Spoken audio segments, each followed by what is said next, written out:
Sir, you told me that you were told Correct. that your dog didn't do anything. Correct. That he did not attack this dog. Correct. And I'm asking your husband why he would make such a statement when he wasn't there during the attack. And on top of that, if that were the case, why was it not provided in your answer?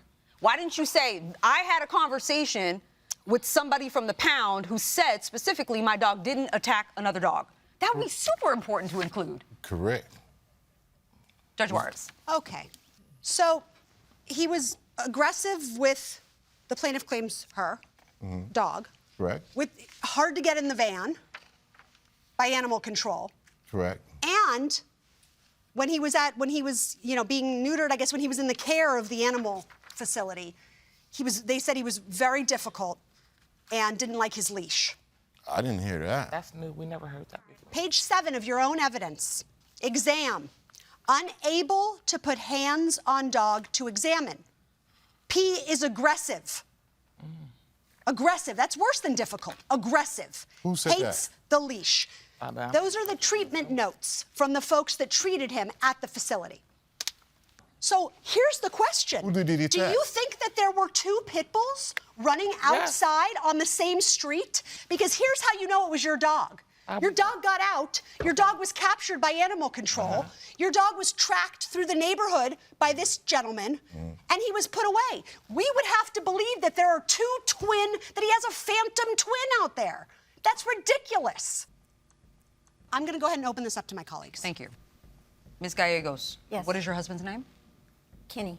Kenny. Kenny, do you mind approaching the podium? You weren't there during the attack. No. But you approached the defendant at his home after your dog Bailey was euthanized. Oh, yeah. How many letters did you send to the defendant's home? 1. One demand letter. Yep. And you gave him a certain amount of time to respond?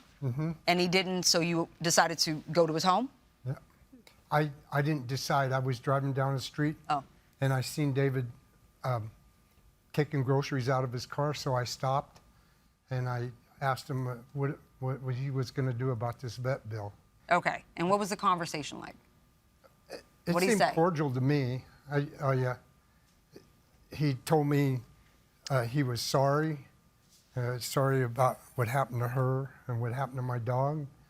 And he wanted to offer $50 a month. But we never heard from him after that either. Thank you so much, Kenny. Okay. Mrs. Ross, yes? You can stand up. If I could just share with you, it came back to me when you asked him, he couldn't answer it, but this would be the proper answer to your question when you said, what type of evidence? How would she have evidence? What kind of proof? Well, everybody have a Ring doorbell camera, and, is this some actual footage out there? Because we would want to know if he never ever exhibited no signs. There are no videos of what happened. That's what he meant when he said proof. Our responsibility as impartial judges is to hear whatever evidence there is. Okay. And I assure you that the 3 of us will discuss all of the evidence and come to what we think is fair and what we think is right, without prejudice, without bias, without anger, but in a professional way.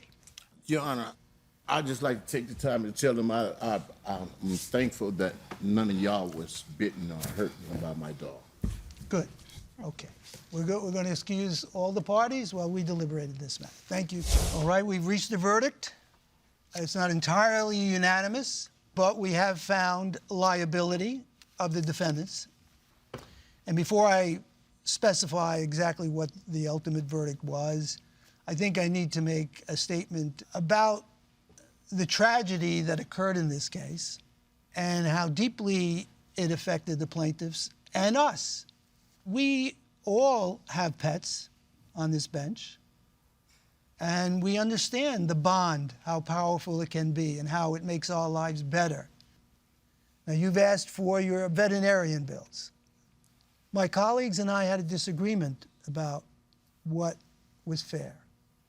And they feel that the defendant is responsible not only for the veterinarian bills, but for the additional costs of replacing Bailey.